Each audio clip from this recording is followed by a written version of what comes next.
भक्त प्रहलाद की भगवत भक्ति से आप सभी परिचित हैं, जिन्होंने जलते आग में प्रवेश के बाद भी भगवान नाम के उच्चारण से अग्नि भी उनका कुछ बिगाड़ ना सकी। उसी प्रकार महाभारत काल में एक भक्त सुधन्वा हुए। इन्होंने भी भगवान के नाम से भगवान को ही परास्त किया।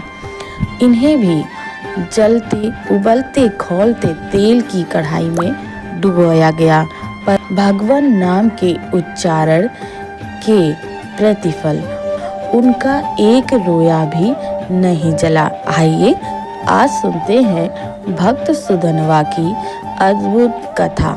यह कथा आपके दिल पे भक्ति की अवश्य छाप छोड़ेगी। चंपकपुरी के राजा हंसध्वज बड़े ही धर्मात्मा, प्रजापालक, सूरवीर और भगवत भक्त थे। उनके राज्य की यह विशेषता थी कि राजकुल तथा प्रजा के सभी पुरुष एक पत्नी व्रत का पालन करते थे। जो भगवान का भक्त ना होता या जो एक पत्नी व्रती ना होता, वह चाहे जितना विद्वान या सूरवीर हो, उसे राज्य में आश्रय नहीं मिलता था। पूरी प्रजा सदाचारी, भगवान की भक्त, दान परायण थी। पांडवों का अश्वमेध यज्ञ का घोड़ा जब चंपकपुरी के पास पहुंचा, तब महाराज हंसध्वज ने सोचा, मैं वृद्ध हो गया हूँ, पर अब तक मेरे नेत्र श्री कृष्णचंद्र के दर्शन से सफल नहीं हुए। अब इस घोड़े को रोकने के बहाने मैं युद्ध भूमि में जाकर भगवान पुरुषोत्तम के दर्शन करूंगा। मेरा जन्म उन श्याम सुंदर भुवन मोहन के श्री चरणों के दर्शन से सफल हो जाएगा। घोड़े की रक्षा के लिए गांडीवधारी अर्जुन, प्रद्युम्न आदि महारथियों के साथ उसके पीछे चल रहे थे। यह सबको पता था, किंतु राजा को पार्थ सारथी श्री कृष्णचंद्र के दर्शन करने थे। अश्व पकड़कर बांध लिया गया। गुरु शंख तथा लिखित की आज्ञा से यह घोषणा कर दी गई कि अमुक समय तक सब योद्धा रण क्षेत्र में उपस्थित हो जाएं। जो ठीक समय पर नहीं पहुंचेगा, उसे उबलते हुए तेल के कड़ाहे में डाल दिया जाएगा। राजा हंसध्वज के 5 पुत्र थे, सुबल, सुरथ, सम, सुदर्शन और सुधन्वा। छोटे राजकुमार सुधन्वा अपनी माता के पास आज्ञा लेने पहुंचे। वीर माता ने पुत्र को हृदय लगाया और आदेश दिया, बेटा तू युद्ध में जा और विजयी होकर लौटे, परंतु मेरे पास 4 पैर वाले पशु को मत ले आना। मैं तो मुक्तिदाता हरि को पाना चाहती हूँ। तू वही कर्म कर जिससे श्री कृष्ण प्रसन्न हो। वे भक्त वत्सल हैं। यदि तू अर्जुन को युद्ध में छका सके तो वे पार्थ की रक्षा के लिए अवश्य आएंगे। वे अपने भक्त को कभी छोड़ नहीं सकते। देख, तू मेरे दूत को लज्जित मत करना। श्री कृष्ण को देखकर डरना मत। श्री कृष्ण के सामने युद्ध में मरने वाला मरता नहीं, वह तो अपनी 21 पीढ़ियां तार देता है। युद्ध में लड़ते हुए पुरुषोत्तम के सम्मुख तू यदि वीर गति को प्राप्त करेगा तो मुझे सच्ची प्रसन्नता होगी। धन्य माता। सुधन्वा ने माता की आज्ञा स्वीकार की। बहन कुबला से आज्ञा तथा प्रोत्साहन प्राप्त कर वे अपने अंतापुर में गए। द्वार पर उनकी सती पत्नी प्रभावती पहले से पूजा का थाल सजाए पति की आरती उतारने को खड़ी थी। उसने पति की पूजा करके प्रार्थना की, नाथ, आप अर्जुन से संग्राम करने जा रहे हैं। मैं चाहती हूँ कि आपके चले जाने पर एक अंजलि देने वाला पुत्र रहे। सुधन्वा ने पत्नी को समझाना चाहा, पर वह पतिव्रता थी। उसने कहा, मेरे स्वामी, मैं जानती हूँ कि श्री कृष्णचंद्र के समीप जाकर कोई संसार में लौटता नहीं। मैं तो आपकी दासी हूँ। आपकी इच्छा और आपके हित में ही मेरा हित है। मैं आपके इस मंगल प्रस्थान में बाधा नहीं देना चाहती। इस दासी की तो एक तुच्छ प्रार्थना है, आपको वह प्रार्थना पूर्ण करनी चाहिए। अनेक प्रकार से सुधन्वा ने समझाना चाहा, किंतु अंत में प्रभावती विजयी हुई। सती नारी की धर्म सम्मत प्रार्थना वे अस्वीकार पार नहीं कर सके। वहां से फिर स्नान प्राणायाम करके वे युद्ध के लिए रथ पर बैठे। उधर युद्ध भूमि में महाराज हंसध्वज अपने चारों राजकुमारों के साथ पहुंच गए। सभी सूर एकत्र हो गए, किंतु समय हो जाने पर भी जब सुधनवा नहीं पहुंचे तब राजा ने उन्हें पकड़ लाने के लिए कुछ सैनिक भेजे। सैनिकों को सुधनवा मार्ग में ही मिल गए। पिता के पास पहुंचकर जब उन्होंने विलंब का कारण बताया तब क्रोध में भरकर महाराज कहने लगे, तू बड़ा मूर्ख है। यदि पुत्र होने से ही सद्गति होती हो तो सभी कूकर सूकर स्वर्ग ही जाएं। तेरे धर्म तथा विचार को धिक्कार है। श्री कृष्णचंद्र का नाम सुनकर भी तेरा मन काम के वश में हो गया। ऐसा कामी भगवान से विमुख पुत्र का तो तेल में उबलकर ही मरना ठीक है। राजा ने व्यवस्था के लिए पुरोहितों के पास दूत भेजा। धर्म के मर्मज्ञ, स्मृतियों के रचयिता ऋषि शंख और लिखित बड़े क्रोधी थे। उन्होंने दूत से कहा, राजा का मन पुत्र के मोह से धर्म भ्रष्ट हो गया है। जब सबके लिए एक ही आज्ञा थी तब व्यवस्था पूछने की क्यों आवश्यकता हुई। जो मंद बुद्धि, लोभ, मोह या भय से अपने वचनों का पालन नहीं करता उसे नरक के दारुण दुख मिलते हैं। हंस ध्वज पुत्र के कारण अपने वचनों को आज झूठा करना चाहते थे। ऐसे अधर्मी राजा के राज्य में हम नहीं रहना चाहते। इतना कहकर वे दोनों ऋषि चल पड़े। दूत से समाचार पाकर राजा ने मंत्री को आदेश दिया, सुधनवा को उबलते तेल के कड़ाहे में डाल दो। इतना आदेश देकर वे दोनों पुरोहित को मनाने चले गए। मंत्री को बड़ा दुख हुआ, किंतु सुधनवा ने उन्हें कर्तव्य पालन के लिए दृढ़ता पूर्वक समझाया। पिता की आज्ञा का सत्पुत्र को पालन करना ही चाहिए, यह उसने निश्चय किया। उसने तुलसी की माला गले में डाली और हाथ जोड़कर भगवान से प्रार्थना की, प्रभु गोविंद मुकुंद, मुझे मरने का कोई भय नहीं। मैं तो आपके चरणों में देह त्याग करने ही आया था, परंतु मैं आपका प्रत्यक्ष दर्शन ना कर सका, यही मुझे दुख है। मैंने आपका तिरस्कार करके बीच में काम की सेवा की, क्या इसलिए आप मेरी रक्षा अपने अभय हाथ नहीं बढ़ाते? पर मेरे स्वामी, जो लोग कष्ट में पड़कर भय से व्याकुल होकर आपकी शरण लेते हैं उन्हें क्या सुख की प्राप्ति नहीं होती? मैं आपका ध्यान करते हुए शरीर छोड़ रहा हूँ, अतः आपको अवश्य प्राप्त होगा। किंतु लोग कहेंगे कि सुधनवा वीर होकर भी कड़ाहे में जलकर मरा। मैं तो आपके भक्त अर्जुन के बाणों को अपना शरीर भेंट करना चाहता था। आपने अनेक भक्तों की टेक रखी है, अनेकों की इच्छा पूर्ण की है, मेरी भी इच्छा पूर्ण कीजिए। अपने इस चरण आश्रित की टेक भी रखिए। इस अग्निदाह से बचाकर इस शरीर को अपने चरणों में गिरने दीजिए। इस प्रकार प्रार्थना करके हरे गोविंद, श्री कृष्ण आदि भगवान नामों को पुकारते हुए सुधनवा कड़ाहे के खौलते तेल में कूद पड़े। एक दिन प्रहलाद के लिए अग्निदेव शीतल हो गए थे।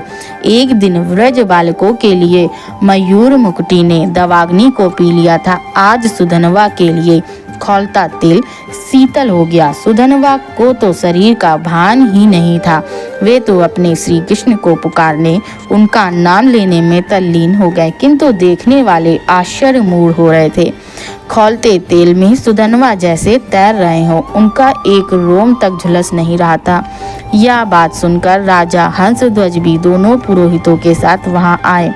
श्रद्धा रहित तार्किक पुरोहित शंख को संदेह हुआ, अवश्य इसमें कोई चालाकी है। भला तेल गर्म होता तो उसमें सुधनवा बचा कैसे रहता? कोई मंत्र या औषधि का प्रयोग तो नहीं किया गया। तेल की परीक्षा के लिए उन्होंने एक नारियल कड़ाहे में डाला। उबलते तेल में पड़ते ही नारियल फूट गया, उसके 2 टुकड़े हो गए और उछलकर वे बड़े जोर से शंख तथा लिखित के सिर में लगे। अब उनको भगवान के महत्व का ज्ञान हुआ। सेवकों से उन्होंने पूछा कि सुधनवा ने कोई औषधि शरीर में लगाई है क्या, अथवा उसने किसी मंत्र का जप किया था? सेवकों ने बताया कि राजकुमार ने ऐसा कुछ नहीं किया, वे प्रारंभ से ही भगवान का नाम ले रहे हैं। अब शंख को अपने अपराध का पता लगा। उन्होंने कहा, मुझे धिक्कार है, मैंने भगवान के एक सच्चे भक्त पर संदेह किया। प्रायश्चित करके प्राण त्यागने का निश्चय कर शंख मुनि उसी उबलते तेल के कड़ाहे में कूद पड़े, किंतु सुधनवा के प्रभाव से उनके लिए भी तेल शीतल हो गया। मुनि ने सुधनवा को हृदय से लगा लिया। उन्होंने कहा, कुमार तुम्हें धन्य है, मैं तो ब्राह्मण होकर शास्त्र पढ़कर भी असाधु हूँ, मूर्ख हूँ मैं। बुद्धिमान और विद्वान तो वही है जो भगवान श्री कृष्ण का स्मरण करता है। तुम्हारे स्पर्श से मेरा अधम देह भी आज पवित्र हो गया। तुम जैसे भगवान के भक्तों का तो दर्शन ही मात्र जीवन की परम सफलता है। अब तुम इस तेल से निकलो, अपने पिता, भाइयों और सेना को पावन करके मेरा भी उद्धार करो। त्रिलोकी के स्वामी श्री कृष्ण जिनके सारथी बनते हैं, उन धुरंधर अर्जुन को संग्राम में तुम ही संतुष्ट कर सकते हो। मुनि के साथ सुधनवा कड़ाहे से बाहर आए। राजा हंसध्वज ने अपने भगवत भक्त पुत्र का समादर किया और उन्हें आशीर्वाद दिया। पिता की आज्ञा से सुधनवा सेना नायक हुए। अर्जुन की सेना से उनका संग्राम होने लगा। सुधनवा के शौर्य के कारण पांडव दल में खलबली मच गई। वृषकेतु, प्रद्युम्न, कृतवर्मा, सात्विक और वीरों को उस तेजस्वी ने घायल करके पीछे हटने को विवश कर दिया। अंत में अर्जुन सामने आए। अर्जुन को अपनी शूरता का कुछ दर्प भी था, किंतु सुधनवा तो केवल श्याम सुंदर के भरोसे युद्ध कर रहे थे। भगवान को अपने भक्त का प्रभाव दिखलाना था।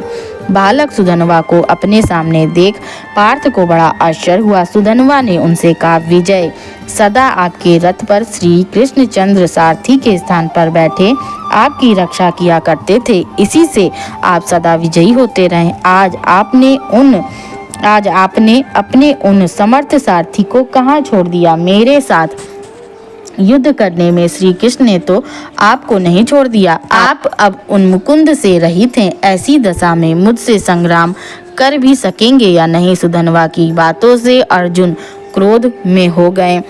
उन्होंने बाण वर्षा आरंभ कर दी, परंतु हंसते हुए सुधनवा ने उनके बाणों के टुकड़े टुकड़े उड़ा दिए। अर्जुन के दिव्यास्त्रों को भी राजकुमार ने व्यर्थ कर दिया। स्वयं पार्थ घायल हो गए। उनका सारथी मरकर गिर पड़ा। सुधनवा ने फिर हंसकर कहा, धनंजय, मैं तो पहले ही कहता था कि अपने सर्वज्ञ सारथी को छोड़कर आपने अच्छा नहीं किया। आपका सारथी मारा गया, आप मेरे बाणों से घायल हो गए। अब भी शीघ्रता से अपने सुंदर सारथी का स्मरण कीजिए। अर्जुन ने बाएं हाथ से घोड़े की डोरी पकड़ी। एक हाथ से युद्ध करते हुए वे भगवान को मन ही मन पुकारने लगे। उनके स्मरण करते ही श्री कृष्णचंद्र प्रकट हो गए। उन्होंने अर्जुन के हाथ से रथ की रश्मि ले ली। सुधनवा और अर्जुन दोनों भगवान को प्रणाम किए। सुधनवा के नेत्र आनंद से खिल उठे। जिसके लिए उसने युद्ध में अर्जुन को छकाया था, वह कार्य तो अब पूरा हुआ। कमल लोचन श्री कृष्णचंद्र आ गए। उनके दर्शन करके वह कृतार्थ हो गया। अब उसे भला और क्या चाहिए? उसने अर्जुन को ललकारा, पार्थ, आपके ये सर्वसमर्थ सारथी तो आ गए। अब तो आज मुझ पर विजय पाने के लिए कोई प्रतिज्ञा करें।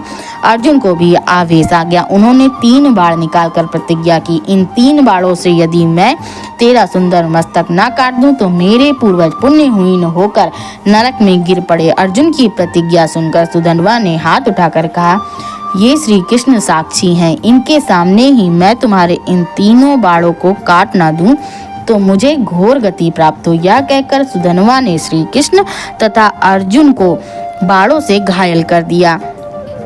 उनके रथ को कुछ तोड़ डाला। बाणों से मारकर उनके रथ को कुम्हार के चाक की भांति घुमाने लगा। 400 हाथ पीछे हटा दिया। उस रथ को भगवान ने कहा, अर्जुन, सुधनवा बहुत बांका वीर है। मुझसे पूछे बिना प्रतिज्ञा करके तुमने अच्छा नहीं किया। जयद्रथ वध के समय तुम्हारी प्रतिज्ञा ने कितना संकट उपस्थित किया था, यह तुम भूल कैसे गए? सुधनवा एक पत्नी व्रत के प्रभाव से महान है और इस विषय में हम दोनों पिछड़ गए हैं। अर्जुन ने कहा, गोविंद, आप आ गए हैं, फिर मुझे चिंता ही क्या? जब तक आपके हाथ में मेरे रथ की डोरी है, मुझे कौन संकट में डाल सकता है? मेरी प्रतिज्ञा अवश्य पूरी होगी। अर्जुन ने एक बाण चढ़ाया। भगवान ने अपने गोवर्धन धारण का पुण्य उस बाण को अर्पित किया। बाण छूटा, कालाग्नि के समान वह बाण चला। सुधनवा ने गोवर्धनधारी श्री कृष्ण का स्मरण करके बाण मारा और अर्जुन का बाण 2 टुकड़े होकर गिर पड़ा। पृथ्वी कांपने लगी। देवता भी आश्चर्य में पड़ गए। भगवान की आज्ञा से अर्जुन ने दूसरा बाण चढ़ाया। भक्त वत्सल प्रभु ने उसे अपने बहुत से पुण्य अर्पण किए। सुधनवा ने श्री कृष्णचंद्र की जय कहकर अपने बाण से उसे भी काट दिया। अर्जुन उदास हो गए। रणभूमि में हाहाकार मच गया। देवता सुधनवा की प्रशंसा करने लगे। अब तीसरे बाण को भगवान ने अपने रामावतार का पूरा पुण्य दे दिया। बाण के पिछले भाग में ब्रह्मा जी को तथा मध्य में काल को प्रतिष्ठित करके नोक पर वे स्वयं एक रूप से बैठे। अर्जुन ने वह बाण भगवान के आदेश से धनुष पर चढ़ाया। सुधनवा ने कहा, नाथ, आप मेरा वध करने स्वयं बाण में स्थित होकर आ रहे हैं, या मैं जान गया हूँ। मेरे स्वामी, आओ, रणभूमि में मुझे अपने श्री चरणों का आश्रय देकर कृतार्थ करो। अर्जुन, तुम्हें धन्य है। साक्षात नारायण तुम्हारे बाण को अपना पुण्य ही नहीं देते, स्वयं बाण में स्थित भी होते हैं। विजय तो तुम्हारी ही है, किंतु भूलो मत, मैं इन्हीं श्री कृष्ण की कृपा से इस बाण को भी अवश्य काट दूंगा। बाण झूठा। सुधनवा ने पुकार की, भक्त वत्सल गोविंद की जय, और बाण मार दिया। भक्त के प्रभाव को काल देवता रोक ले, यह संभव नहीं। अर्जुन का बाण बीच में से कटकर 2 टुकड़े हो गया। सुधनवा की प्रतिज्ञा पूरी हुई। अब अर्जुन का प्रण पूरा होना था। बाण कट गया, पर उसका अगला भाग गिरा नहीं। उस आधे बाण ने ही ऊपर उठकर सुधनवा का मस्तक काट दिया। मस्तकहीन